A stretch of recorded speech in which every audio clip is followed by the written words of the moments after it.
Good morning. This is usually known as Manako. How are you? I'm broadcasting from Sydney, Australia. I live here for more than 25 years since 1999.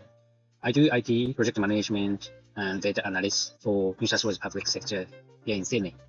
And also, I broadcast every morning about real estate, something to do with investment or all other interesting things that I want to run. Let's get started. Today, I'd like to talk about something that might surprise you. Many of you might be thinking, houses are too expensive to buy. But what if I told you that this might not be entirely true? Why? Well, housing price haven't actually gone up. You're probably thinking, what? How is that possible? We hear on TV and read in newspapers that housing prices are skyrocketing, but the reality is a bit different. So why do we all think that houses have become more expensive? There's an interesting reason behind this. Let's start with a bit of history about how money works. In the 70s, over 50 years ago, many countries around the world made a very important decision. That decision was to break the connection between the money and gold.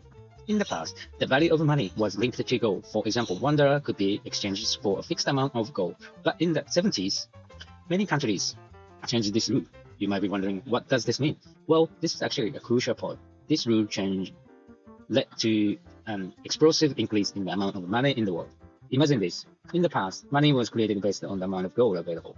So there was a limit to how much money could exist. But when this rule disappeared, that's right, money could be created as much as desired. What impact did this have? It actually caused two major problems. One is inflation, price increase. It's actually higher than the official figures suggest.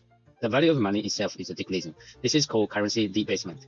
This might be getting a bit complicated, but it's really important because of these two problems. The value of our money is actually decreasing more and more. Let's look at some numbers according to research by the World Bank. Unless you're making a 75% profit every year, the value of your money is actually decreasing. 75%?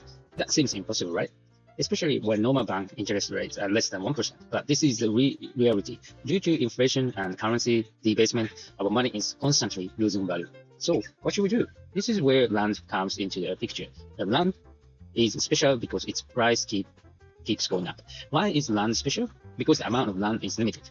We can create as much money as we want, but we can't create new land. So the more money that is created, the more valuable the land becomes. Now, you might be thinking, but if people can't afford to buy houses, won't house prices go down? This is a really good question. Logically, that's what you'd expect, but the reality is a bit different. Why? Because the number of rich people keeps increasing. All over the world, the number of wealthy people is constantly growing, and these people are becoming even wealthier. So even if a house is too expensive for an average person, it is still affordable for wealthy people. This might be a sad reality, but it's the current situation in the world. In fact, the middle class is shrinking all over the world. In other words, the gap between the rich and the poor is widening.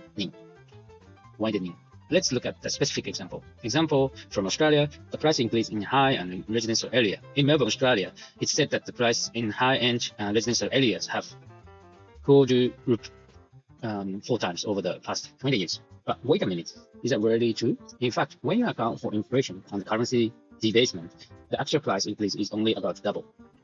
Sounds confusing, right? But this is the reality because the value of money is decreasing. The apartment price increase looks much larger than it actually is. So what should we do? Here are some piece of advice.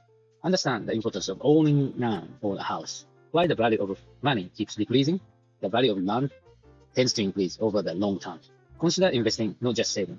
Just keeping money in the bank means its value will keep decreasing. Try to learn about safe investment methods. Think about ways to increase your income.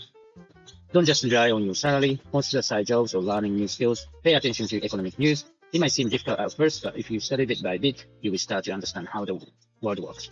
Have a long-term perspective. Things might not change immediately, but it's important to keep making steady efforts. Finally, this might have been a bit of a difficult topic, but knowing about this can abandon your future options. Can't afford a house because it's too expensive? Actually, that might not be the case. What's important is understanding the true value of the money and starting to do what you can for your future, little by little. I hope your future becomes brighter. Let's do our best. Okay, that's today's topic. Thank you for listening. See you next time. Okay, let's do a little bit chit chat. The time now is 7:18. I'm broadcasting this from a place called Altamont. The weather right today, it will go up to 25 degrees, but tomorrow it will be up to 28 degrees, and it'll be wet from Thursday for a few days. Okay. All right, let's have a look at some markets. So Bitcoin ETF is going up a little bit last 1 week, which is good. American stocks going up, upper trend for last 1 week. Gold is going up. India has been going up. Japanese yen, the value went down. Okay, the Bitcoin has gone up a bit, so it's good. It's going well. All right. So what's your plan for the day today? I'm so tired because I played soccer yesterday and there was no serve, so I was running without a rest for about 30 minutes. And I got like, this morning my body is sore, can't even walk straight. Yeah. So today, I need to go to office. I work from office today in the morning. And this afternoon, I have to take my daughter to cheerleading class. And she has joined the top class of her team recently. And she has to spend a lot of time to catch up with other competition classes team members. She's the worst performer right now because she just joined, but the competition is coming in 3 weeks.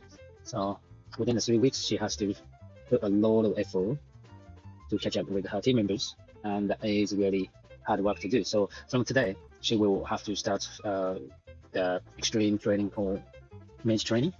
So that means she has to, it's like how homework, she has to kind of do a dance or the performance with music on, and I have to film it and send it to the coach, and the coach will review it and get back to her with the nasty comments.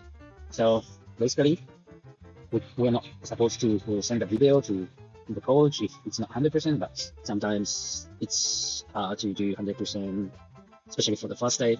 So basically, she has to go train for like 2-3 hours until midnight, and then I probably can see some tears tonight, and yeah, a lot of complaints. Yeah, but I try not to push her too much. I think this can go well without her initiation, so I let her take her initiative, and then we'll just sit back and then help her from behind rather than pushing her to do what to do. Yeah, so that's pretty much for today's topic. Thank you for listening. See you next time. Bye.